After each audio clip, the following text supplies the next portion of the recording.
I got the bloodlust. Me too. I want to kill. Let's kill.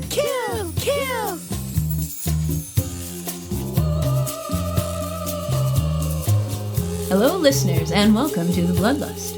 This is your go-to podcast for classy broads talking horror since 2014. This is episode 306 of the program. Tonight we are talking about Canadian weird analog horror entry Buffet Infinity. My name's Amy. I'm your fearless leader, joined as always by my lovely and talented co-host Kay. Hi. Hi.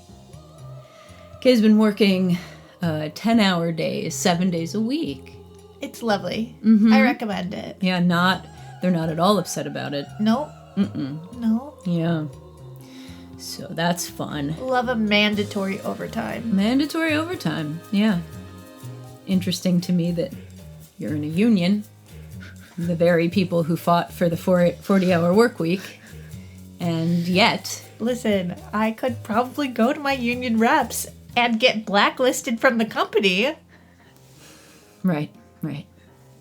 Anyhow. So, despite that, Kay is being a trooper and very brave and very tough, and still managed to watch this movie not once, but twice. 2 times. And I requested the second viewing. Mm-hmm. And I made cheapo Amy rent it for the second time. That's right. So, we all pat Kay on the back for their commitment to Sparkle Motion. Yes. So this movie, like I said at the beginning, is Canadian. And I think it feels very Canadian, at least to me. And it got me thinking about my favorite Canadian things, Canadian imports. And so that is our roundtable question. I'm drinking a Canadian beer. That's very true. Yeah. Born in Canada. It's Labatt, listeners. We don't drink cool beer in this house. My tummy hurts when I drink craft beer, so it's cheap beer for me, and I don't mind that. Yeah. Oh, Canada, you poor thing with your wildfires. Yeah, Jesus. That's another reason Canada's been on my mind, because Because they nearly killed us. Yeah. In our lungs. Yep. Yeah, I mean, they probably had it worse or whatever, but me. Didn't we have the worst air quality in the world? Oh, I don't Wasn't know. That a thing? Last week we had the worst air quality in the world. I know that Detroit said that it was 500 in the air quality, and that's as high as it goes. So it could have been higher than that, and right. And the mechanics just could not read any higher. That's like Chernobyl, when they were like, how high is the radioactivity? Well, we don't know, because, yeah. Just like Chernobyl. How we suffer here. Anyway, sorry, Canada. That stinks for you. And for us. And for us. But let's talk about good things from Canada. All right. I tried to do a quick Google search, but you know that I don't know movies based on their titles. Well, it doesn't have to be movies. It can be anything. Well, the only thing that I have is Degrassi. It was a very big, It was a big deal for young Kay? For me. Is that right? I loved that show. I've never seen Degrassi. The drama. That's where Drake got his start, correct? Yeah. Anybody else or just him? No was it like a Mickey know. Mouse Club thing? Yeah, it was like, with a lot of Disney people who Channel. got their start. Okay. But yeah, that Drake episode where he got shot and then he was in a wheelchair. Oh, there was a literal tar and feathering episode. Really? Oh my God, Degrassi. It went there. Tarring and feathering. Is that a popular way to hate crime people in Canada? This is a modern show that took place in the... Okay. Okay. Sure. I remember when they did tarring and feathering on Carnival, and I didn't think about the fact that the whole point is that they're using boiling hot tar on you. I never really thought about that till I saw them do it on that show. Yeah. I don't really think the feathers, I mean, what's the point of the feathers? Just to make it harder to get off? It's fucking sticky and you look foolish. To humiliate? Yeah. Okay, sure. Human beings, man. We're awful. They love to come up with new ways to torture. Jesus Christ. So, what about Alanis Morissette? I know you love her. She's Canadian. That's true. Oh, and Jewel. Jewel is Jewel? No, Jewel's from Alaska, isn't she? Oh. It's touching Canada, just like us. The great US of A. Okay. No, I think Jewel might be Canadian. I don't know. I feel like she rode around in a bus in Canada after she left the homestead in Alaska. I see. And then she did do the song for her family show, Alaska: The Last Frontier. Uh-huh. Which I really liked as well. But again, that's Alaska. That's Alaska. Yeah, it's right in the name. Yeah. Well, we've watched a few David Cronenberg movies. And you like him. I do, yeah. And he's Canadian. I also like Bob Clark, who made Black Christmas and A Christmas Story and Porky's. He has a weird catalog of movies. He's Canadian. He actually might be American, but then he moved to Canada. Anyway, he made his movies when he lived in Canada. It counts. I'm counting that. Panos Cosmatos, the guy who made Mandy and Beyond the Black Rainbow, he's Canadian. Ginger Snaps is a Canadian movie. I enjoy that one a lot. That's the one with the werewolves, the sisters, and the one turns into a werewolf. Werewolf. The band Rush is Canadian. I'm getting a slow nod. A slow nod. Yes, a slow head nod. And that they are. Justin Bieber is Canadian. Biebs. The Biebs. A band I really like, Always. They're Canadian. Another band that I've liked for years, the New Pornographers. They're like a Canadian supergroup made up of all kinds of Canadian artists. And Nico Case, who's not Canadian. But I believe they consider her an honorary Canadian. She's from Washington State. That's close. How's she feel about poutine? I don't know. I bet she's for it. Yeah. It seems like something she'd be into. Okay. Yeah. I hate poutine. I never got to enjoy poutine before. I love a soggy anything, but... Yeah, you really do. But I don't like gravy. I don't like gravy either. So, no thank you. Like, biscuits and gravy always, it sounds like a good idea, and then I take a bite, and I'm like, this is too rich and salty, and I can eat 2 bites of it, and I'm done. Mm. Gross. Yes. Gross. Gross. I like biscuits and gravy, but that's a white gravy and not a brown gravy. I'm not a big gravy person across the board, but I know you love a sauce of any kind. I do love a sauce. Yeah. Trailer Park Boys is a delightful Canadian television program that I've enjoyed for years. Schitt's Creek. Okay. There you go. There we go. There we go. Now we're talking my language. Yeah. My favorite Canadian thing, though, is SCTV, Second City Television. Okay. Which was a All Canadian sketch comedy show from the 70s that was where John Candy and Martin Short and Eugene Levy and Catherine O'Hara, lots of funny people got their start on that show. Did I say Martin Short? Well, I did now. Don't roll back the tape. No, you didn't. But I think a lot of any part of my sense of humor that didn't come from The Simpsons comes from SCTV. I'm not sure why we were big on that show in my house and not SNL, but that was the one that we liked, and we had them all taped off television. Sure. So I used to watch those all the time, and including all of the old commercials that would come on in between them, because we just hit record and let a marathon go or whatever of SCTV. So I used to love watching those even like years later because they had the old commercials. And what a segue, baby. I know. And nothing ages faster than a commercial. Amen. Because they always use what is like cutting edge or trendy at the time. They're always very on trend. So even a couple years later, a commercial's going to look super out of date. Yeah. So those are always entertaining. And I think that this movie, Buffet Infinity, is heavily inspired by SCTV in particular and the nostalgia of those old commercials. Yeah. But I encourage you listeners, it's old now and stuff and pretty dated, But SCTV is still really funny. Just look up some stuff on YouTube. There were a lot of good sketches being thrown around on the internet when Catherine O'Hara died, just because she did so many really funny characters on SCTV.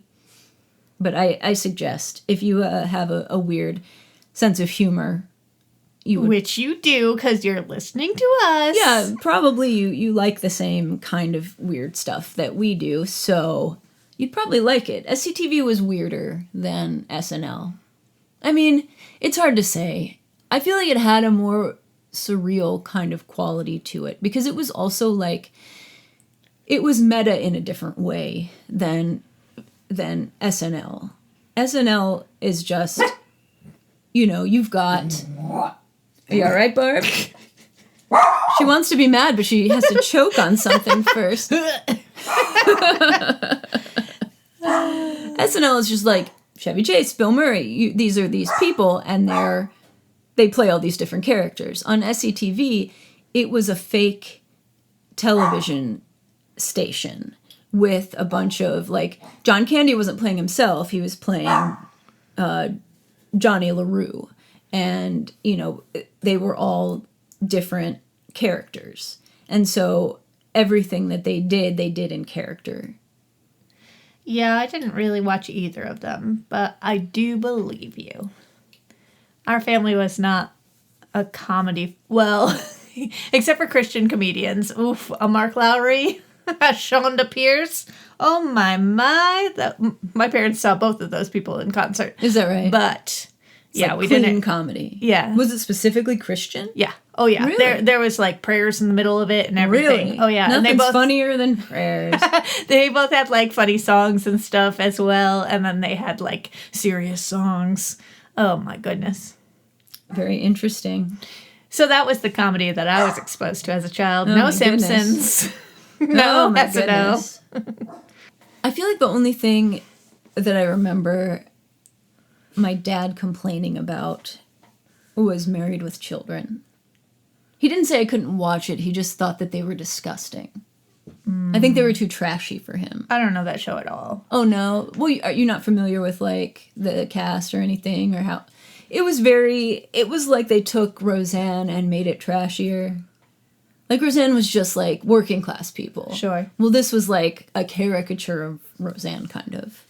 Yeah. I only know Roseanne because after high school, my brother got into it. You weren't allowed to watch that either? No. I wasn't allowed to watch Friends until after I was in high school, too. Like, till I got to college. Like, it was all adult material that my parents were not comfortable with us. Wow.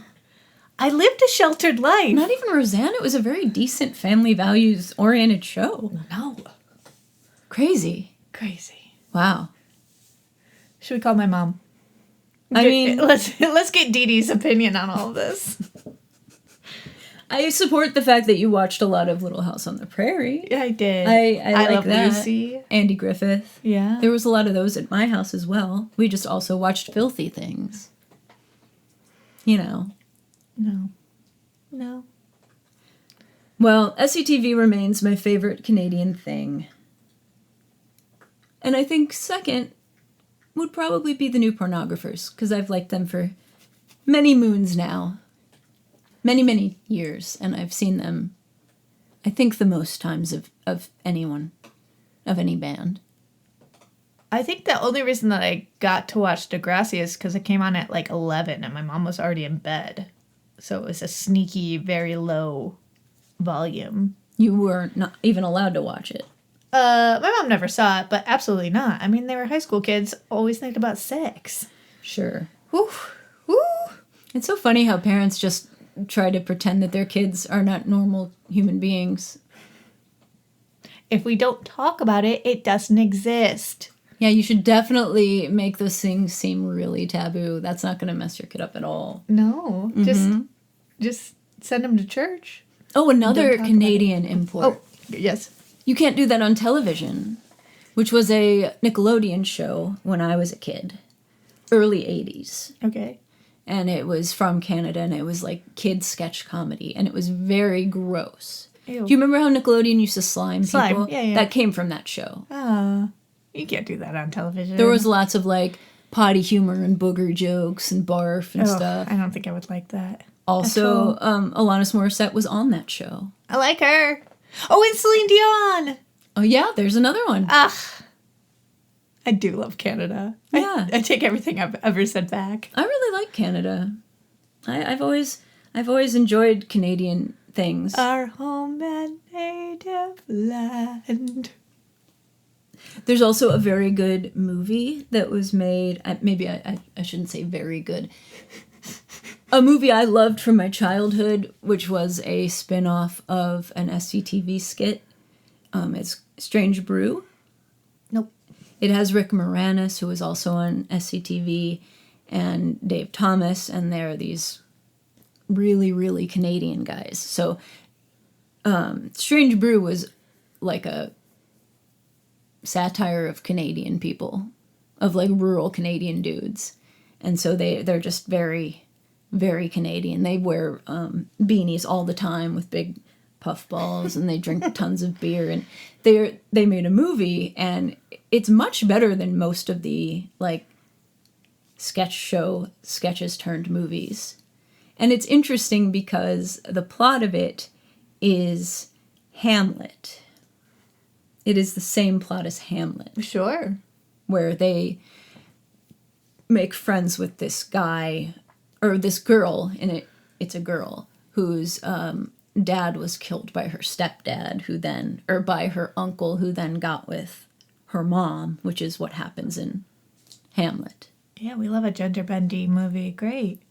And they never reference it in any other way, except that it is the plot of Hamlet. And it's, instead of being a queen or whatever, or a king,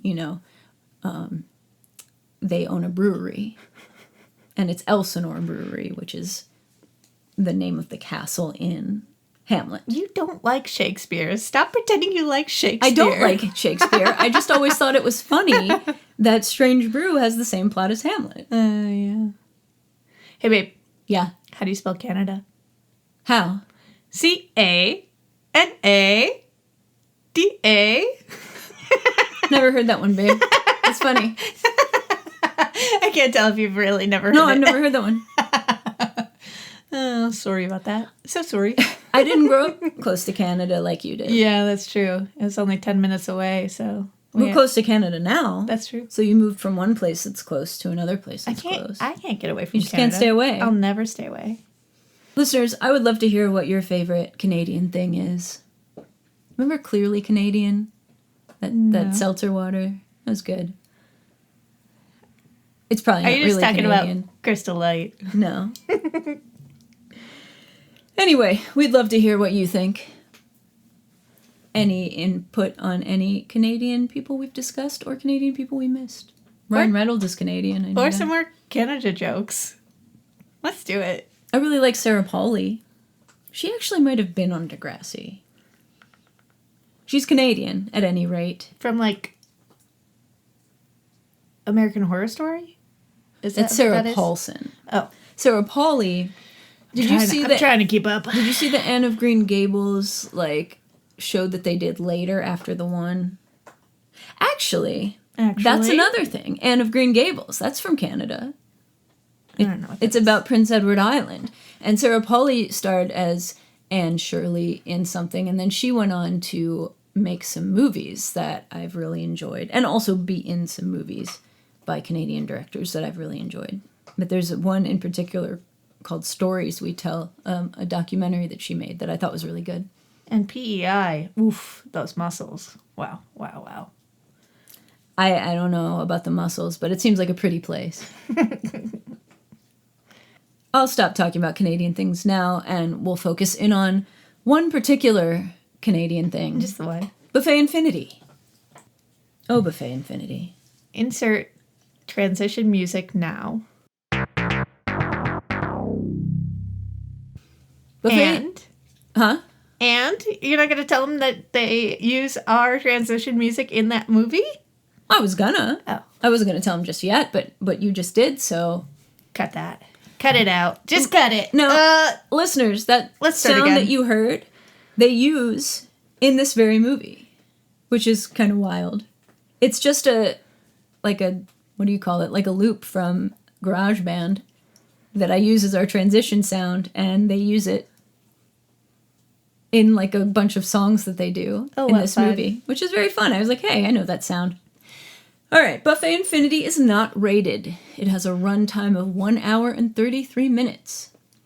It was written and directed by Simon Glassman. It stars Kevin Singh, Ahmed, and Allison Bench. It premiered at Fantasia Film Festival, July 28th, 2025. It was released in U.S. theaters, just a limited release, April 24th of this year. On Rotten Tomatoes, it's 100% fresh with critics. However, they do not have enough audience ratings to have a consensus on that. 100% with critics? Uh-huh. All right. What is it about? This is a movie made up of commercials. It's kind of supposed to recreate the feeling of flipping channels. So they use local TV advertising to tell you a story of a battle between initially competing restaurants in a strip mall.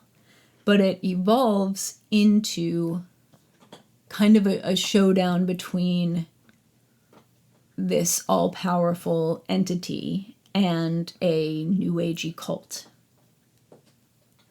It's got kind of a Lovecraftian feel to it. So if you like things like the YouTube channel Local 58, or if you like some of the Adult Swim programming, like the Adult Swim Yule Log movie that they did, some of the shorts and stuff that they do, this would be right up your alley. It is a very non-conventional movie and a very low budget. What was the podcast with the truck driver girlfriend, something about Alice? Alice Isn't Dead. It gave me feels of that podcast. I was going to say that too, but not that one, the one by the same creators, Welcome to Night Vale. Yeah. It does remind you a lot of that because it has the same kind of eldritch demon kind of lore where things are sort of taken as normal, but they're really, really weird, and it's all confined to a small town. Yeah. It has it has Night Vale vibes for sure. Yeah. What did you think about it? I don't think you liked it very much. Is that true? I loved the nostalgia of the commercials, of the channel surfing, of the stupid local things that are happening. And then after it left the commercial space, I just didn't. What? I understand what you mean. I think it's really great until it departs from that format. Yeah. But it does it really close to the end. Right. Yeah. No, I loved the commercials. I loved seeing all of the, all of the little characters that you know and love. Like, it definitely reminded me of stupid local commercials growing up. Yeah, for sure. Like, I still sing the jingles from stupid local commercials. Yeah, we all do. I think that's why this is really fun. I think a lot of people kind of maybe don't even know that they miss local advertising now that everything's streaming, but it's nostalgic. It scratches a weird itch. Yeah. I mean, if we could throw in some local programming, it doesn't even have to be from our area because chances are I'm not buying the shit, but like in place of the same ad every 2 seconds. I know, like Liberty Mutual over and over and over again. I would love to see some weird ass local mattress store or whatever. Yeah. Yeah. I think maybe they're just too expensive now. I don't know. Well, these guys had so much money because, god damn it, they were changing their commercials every 2 seconds. I know. The pawn shop was my favorite. Yeah, we have a bunch of different characters in this that we go back to. There's Mosley Rosen, the attorney, the personal injury attorney. Yeah. There's Ahmed, the pawn shop guy. There's Jenny, the sandwich lady, the insurance lady, the car dealership dude, Westridge Society for Religious Freedom, and The mattress. Landon P. Hershey.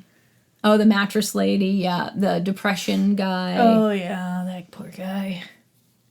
So we have a bunch of different characters, and they reoccur, but they're all from Westridge County, Alberta, Canada. Jenny definitely got me in the feels. I told you this before, but my first restaurant that I worked at for a 5-year stint, and then again when I moved back to Buffalo for a little bit, he had local commercials, and he kind of had the tagline that almost like Jenny does, like, oh, we've got the sauce, we've got the sauce. So the guy that owned my restaurant, Pano Georgiadis, would be like, whoever was filming would say, how do you do it, Pano? And then he would say, I do it well, very well. And then it was literally like Mickey Mouse came into the restaurant when he would come in every day, because every guest would just be like, oh my God, it's Pano. And then he'd be like, everyone would be like, how do you do it, Pano? And then he would just be walking around to tables. I do it well, very well. It's like the I've got the sauce. We've got the sauce. Who's got the sauce? Because she's got the sauce. That just reminded me so much of that. Ah, God, I loved it. Yeah, they get a lot of that stuff right. Yeah, that feels true. You're basically just mad that you don't understand what happened at the end and that they stopped doing commercials. Right. That's correct. Yeah. I don't need to see them in their real life houses. I did think it was really funny. Yeah. I laughed a bunch. Yes. There's all kinds of visual cues that are funny, and then also just the ridiculousness of it. And the first time that they started throwing shade, oh my God, when the Buffet Infinity was trying to recreate the sauce, and then they were just like, your last name doesn't even sound Italian. Oh, this is from your great-grandmother's secret recipe? Scottish-Ukrainian business owner.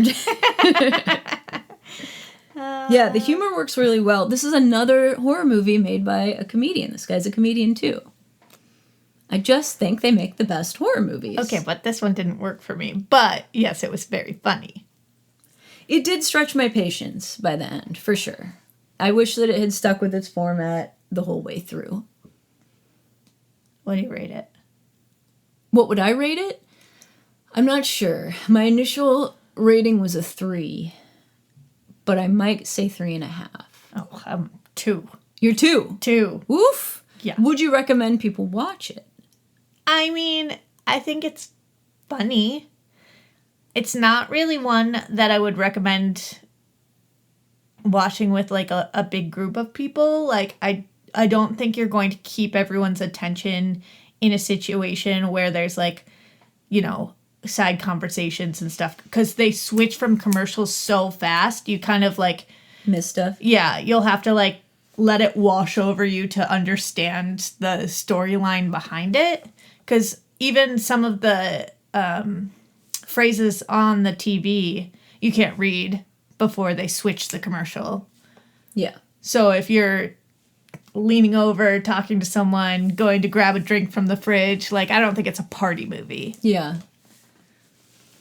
You think it's one that you would suggest people pay for, or would you wait? I would just wait. Thanks for paying for it twice. It's only $3.99. Are you out of your mind? And I think you should pay for it. I liked it a lot. Yeah. I just thought it was really funny, and it's not without its influences. Obviously, we've talked about a bunch of them, but we haven't gotten a feature-length version of this before, and I think they do a really good job, especially in view of the fact that it was obviously low budget. Yeah. But there's a lot of creativity in it. I like the use of puppets.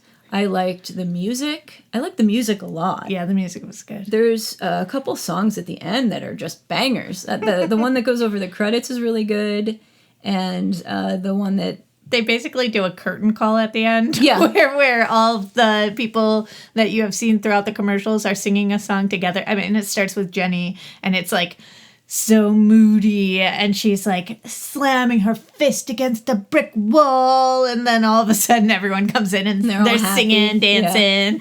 Yeah. The composer is Logan Turner. And I would like to find more things by him. I looked for the soundtrack to this, honestly, because I really liked it, but they don't have it on Apple, at least. Yeah. But it reminded me of a lot of things. Like I said, the Adult Swim stuff, which has always been something that I've really liked. I like that kind of humor. I like absurdist, weird, surreal shit. I've liked cartoons like Adult Swim since Ren and Stimpy, you know. I felt like Ren and Stimpy was the precursor to those, and I haven't kept up with animation as much as I should, you know, as a grown up, but I really like Adult Swim's programming. It also reminded me of Flying Lotus's movies, like Kuso, and oh god, what was the other one? But it's got some of the same kind of homemade looking, it's got the same look and feel as a Flying Lotus movie. It also reminded me a bit of the humor from The Simpsons in the satirical nature of it, in the fact that they're taking something that is a real thing that is happening and making it so outlandish that you can't help but laugh at it, but at the same time, no, this is a satire. There's a specific part in this. Are you talking about the burger? The burger I've seen on a sketch comedy show, like that exact sketch before. I think it might have been Mr. Show. It also reminds me a lot of Mr. Show. You can tell this is somebody who is into sketch comedy for sure. But there's a Simpsons. They've actually done it a couple of times on The Simpsons. So we need to take a couple steps back before I talk about this. Because set the scene, baby. Set the scene. The premise of this movie, Buffet Infinity, is that this buffet moves into this strip mall. And it slowly takes over everything else in the strip mall. Yeah, with ridiculously low prices to get just bodies in the seats, and then they just start taking over. And also with shady business, like making local animals disappear so that the pet store in their block goes out of business, so they can move into that, and making this sandwich shop owner eventually disappear. But there's a back and forth. Where is the staff? Where is the staff? There's a back and forth between this Jenny's sandwich shop and Buffet Infinity, who are in the same plaza, where they have these competitive commercials that we've talked about, where they kind of sling mud at each other like political attack ads. And we've seen those parodied a bunch of times too. But they also do a thing where, because Buffet Infinity slowly starts taking over just basically the airwaves and getting the local business owners on their side, and eventually taking over the networks, the whole network. So everything you're seeing on TV is controlled by them. They have like a movie of the week with a reenactment. It's like the life story of Jenny, but they depict her as having like mafia ties and being a drug addict and all of this stuff. And it reminded me a lot of a couple of times on The Simpsons they've done like movie of the week things about bad things that The Simpsons have done. So they did one where the episode where Homer's accused of sexual harassment, they did a TV movie and they made him this like horrible leering goon, you know. And then they did another one with Bart, where he was it was when he was working for the mob, and they do like a TV movie of him, and they have Neil Patrick Harris play him. So it reminded me of The Simpsons too, and I liked that. You do like that. Anything that reminds me of any of these things really makes me happy, and so that's probably part of why you love it so much. Yeah, I vibe with this kind of stupid humor and the weird surreality of it. It just does it for me. Yeah, I think that I might have liked it more if we hadn't just seen Exit 8. Because I thought that the premise of this is that I'm going to have to find little hidden secrets in the commercials.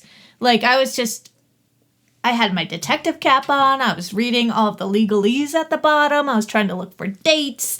I was like really invested in finding the secret behind it. But really what I needed to do was just kind of let it wash over me. Yes, I think the best way to experience this movie would be if you happened to be watching TV late at night and it just came on. Yeah. Like the way that when you fall asleep watching something on Tubi, it just starts a random thing for you.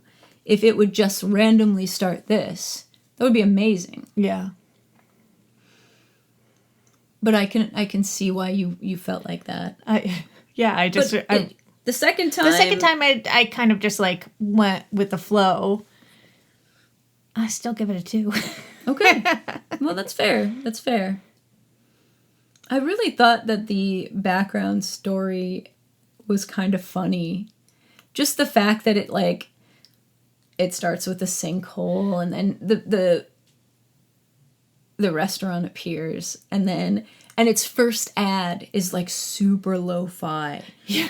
And you can hear somebody like mouth breathing on the voiceover. And like saying the lines before the actor says them. Like, feeding the lines to him. But then they get more and more professional looking and polished as it goes on.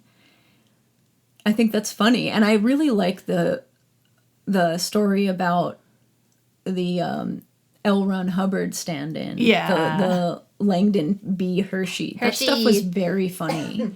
The way that they kept adding things to his title, author, reverend, sensual masseuse, sensei. And then they got into sending pictures of your feet. And also he'll give you a foot massage. Yeah. Yeah, he's got a foot fetish. Yeah. It was very funny. Anytime anybody lampoons L. Ron Hubbard, I think there's very fertile ground there. Sure. Go ahead.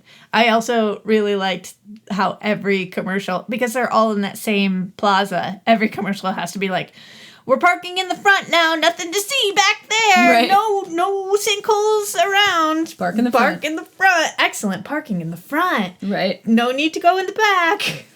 That was very good. Yeah. I think it has a deeper meaning that I enjoyed. Sure. I liked the way that Buffet Infinity is a person. The same way that, we now have to view corporations as people. Right.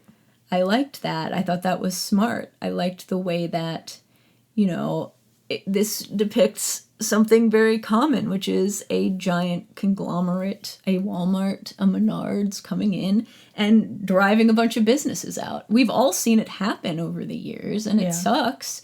And, a lot of reason why we don't have those low-budget commercials anymore is because those places don't exist anymore. Yeah. And so I think, like all good satire, it's outrageous and it uses this ridiculousness to make its point, but the kernel of truth is there. Yeah, for sure. I even down to, the local business owners at first being averse to this, but then coming around and being in this group with Buffet Infinity to try and work against the city council. Yeah. The religious city council. Because we at first think that Langdon B. Hershey is the bad guy, that the cult is bad. I love that you are saying his full name. LB, is it LBH or PH? I forget. LBH. Yeah. At first we think he's the bad guy, but he's not. He's just a weirdo swindler.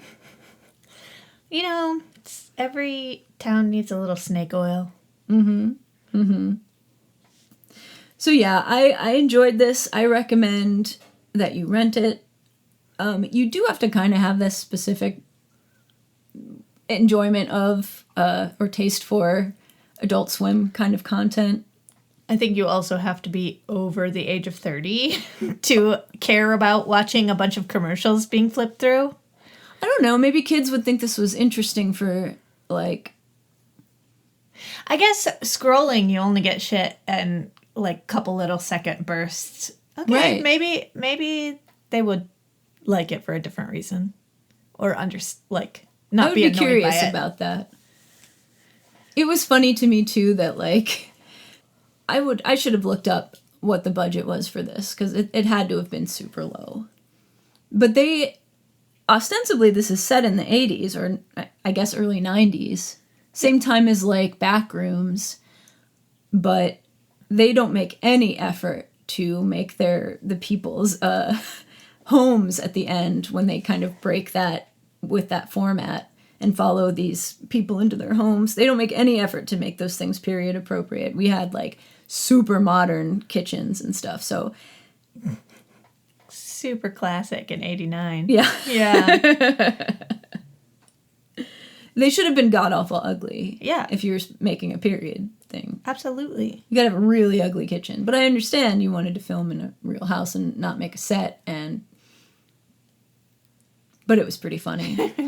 That being said, I didn't notice it the first time we watched the movie. I only noticed it the second time, so... Fair. Maybe I just ruined it for you guys. Also, the prices were crazy, especially the sandwich price. That's why I think it wasn't supposed to be in the 90s. It was supposed to be, like, modern. Yeah, I mean, it was they started at a $14 sandwich. Absolutely not in 89. No. I don't know. I just read it on the internet one time in a synopsis, so who knows? Yeah, I don't know. But I do really like these kind of movies. And while I think it would have been better if they had just said, okay, you know what? This is an hour and 10-minute movie. There are movies that are short like that, or an hour 15, you know? Just they should have cut out the extra bits where they didn't keep with the commercial format. There had to have been a way to...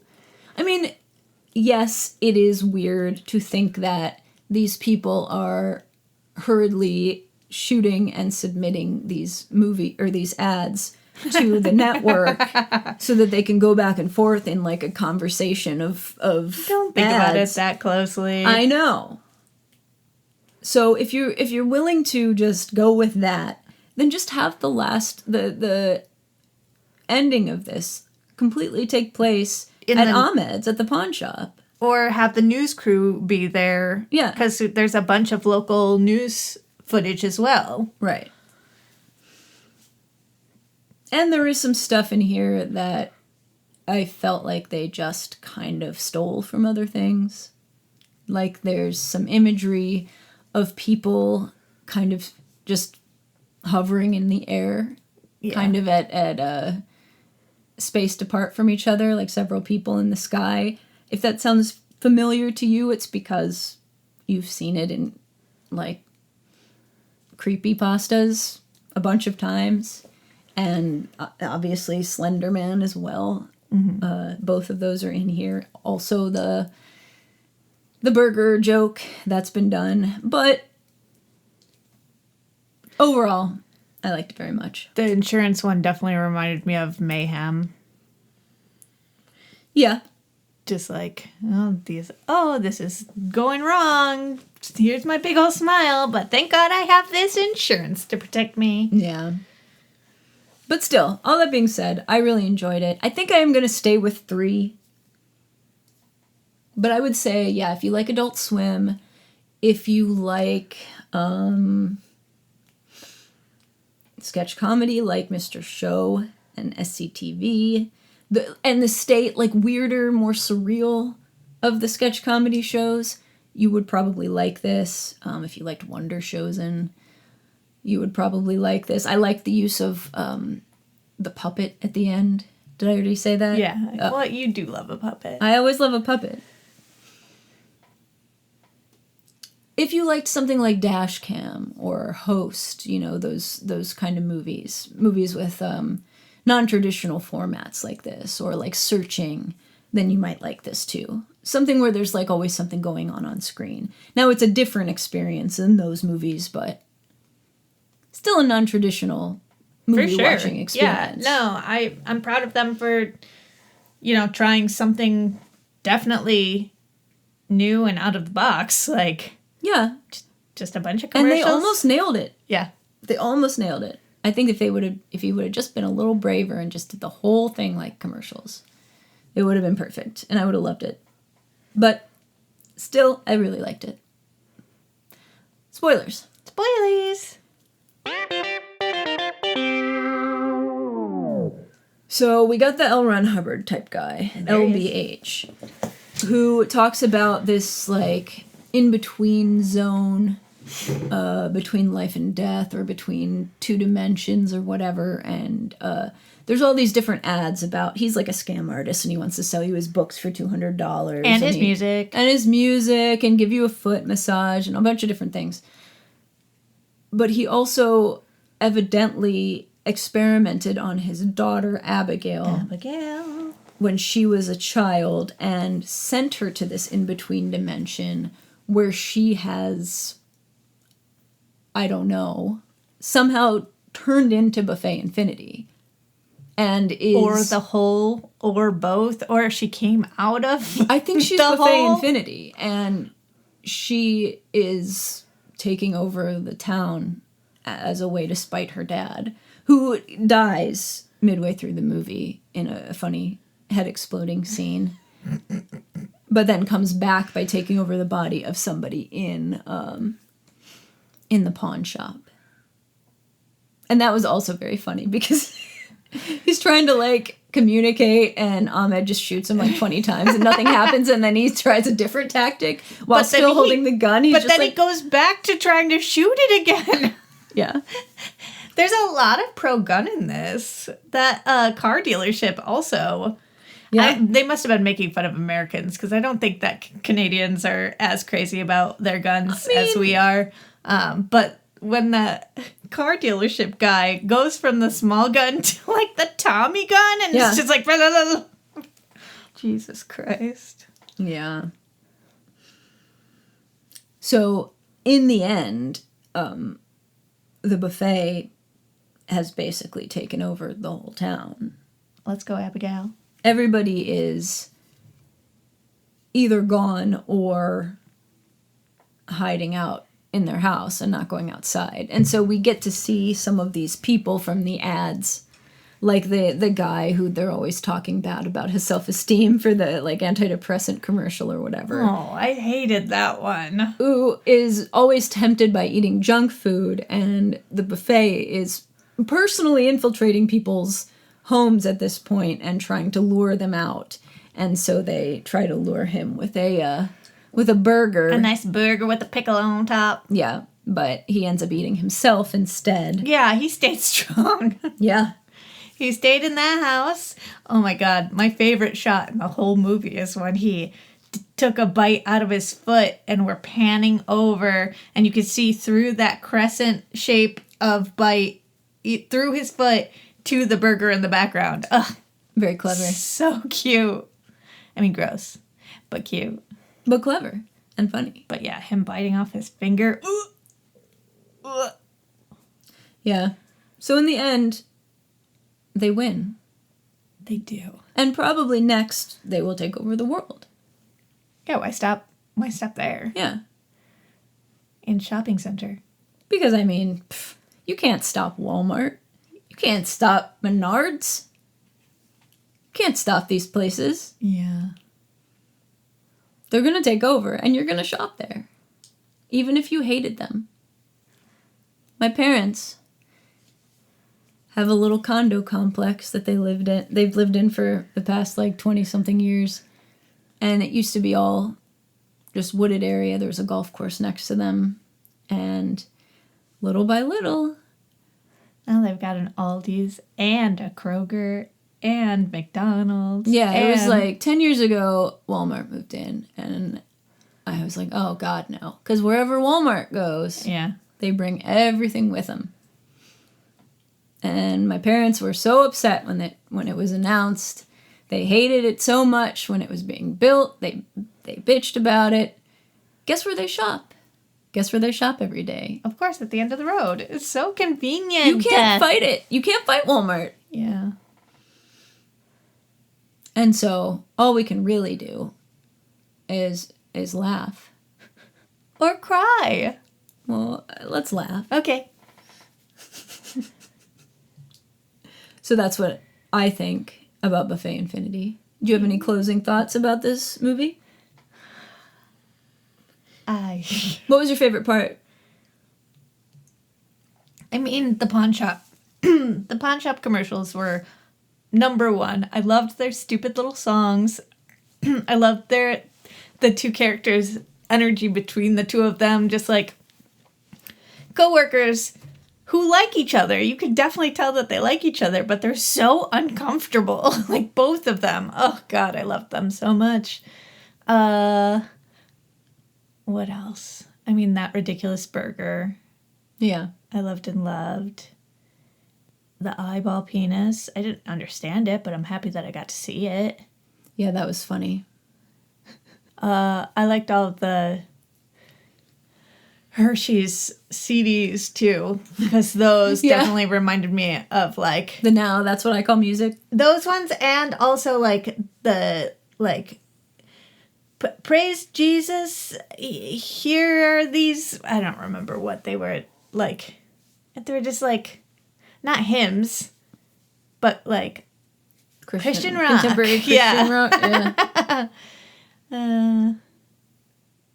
Worship songs. That's what it is. They were church worship songs. I see. And it looked exactly right. Oh yeah, with the crawl and Yeah. everything. Yeah.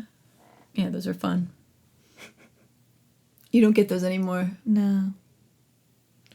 Nostalgia. God damn it, Spotify. Streaming music. It's really inconvenient to have any song you could ever want to listen to at the tips of your fingers.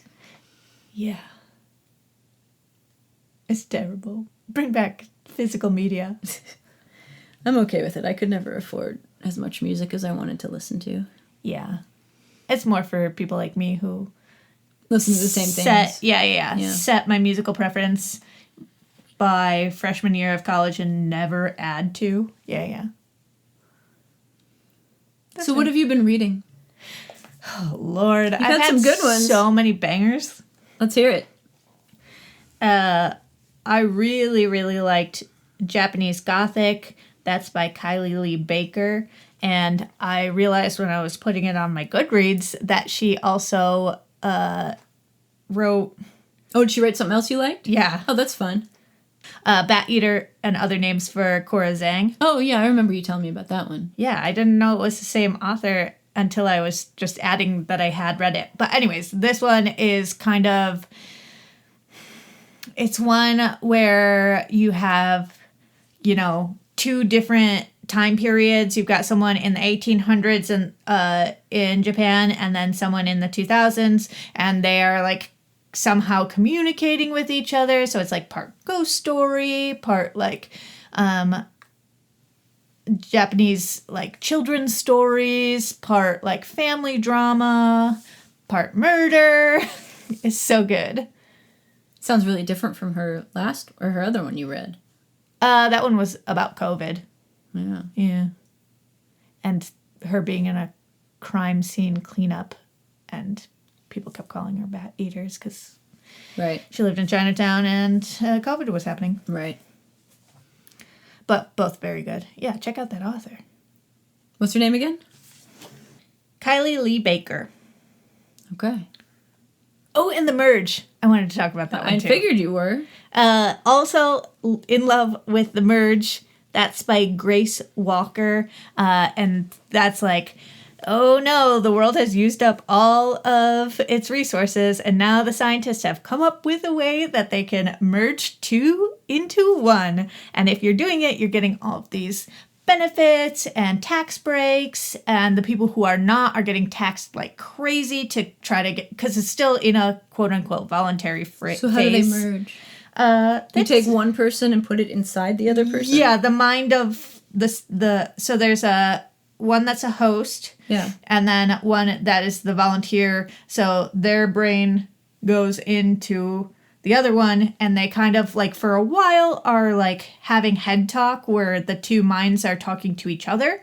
But then as you fully merge, then you don't hear that, talk in the background. It's just one.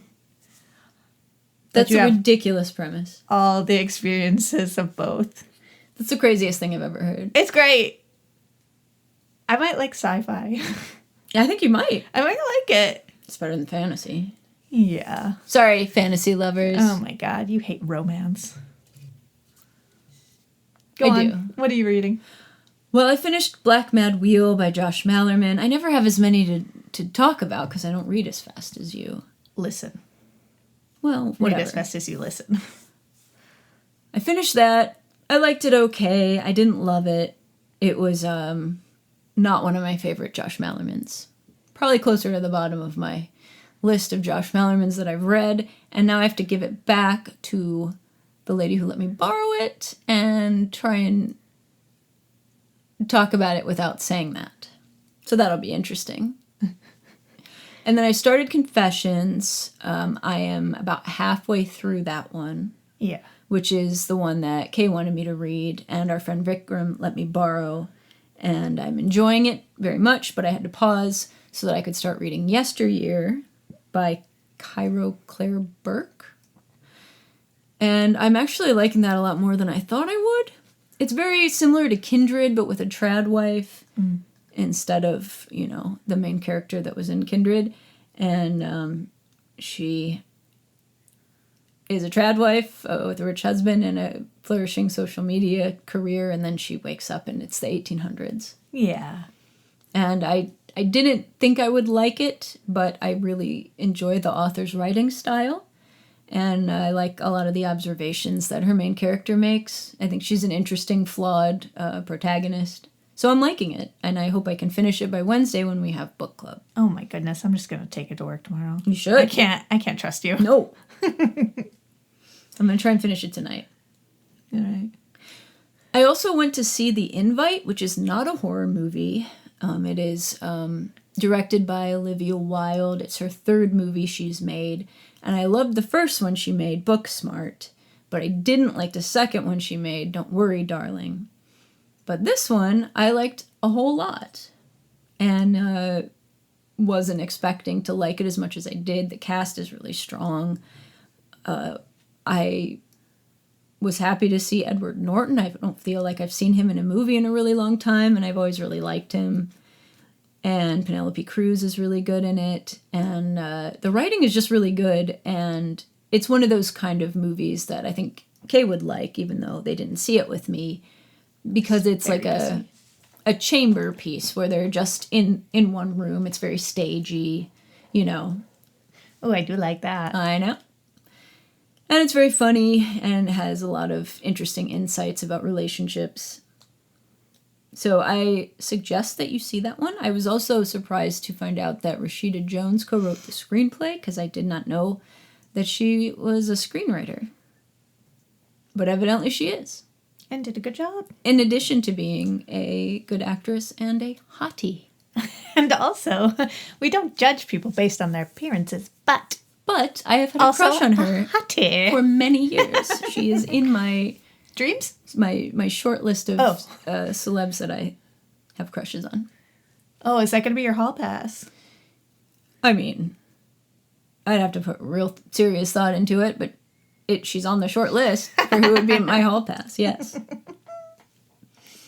So, for our next movie, we are going to do, I know that Teenage Sex and Death at Camp Miasma is coming out, but we're not going to be able to review it before our next movie, or our next episode is due out. So we're going to do something that's on Hulu right now. It is called Redo Redo. Redux Redo. Redo. No. Okay.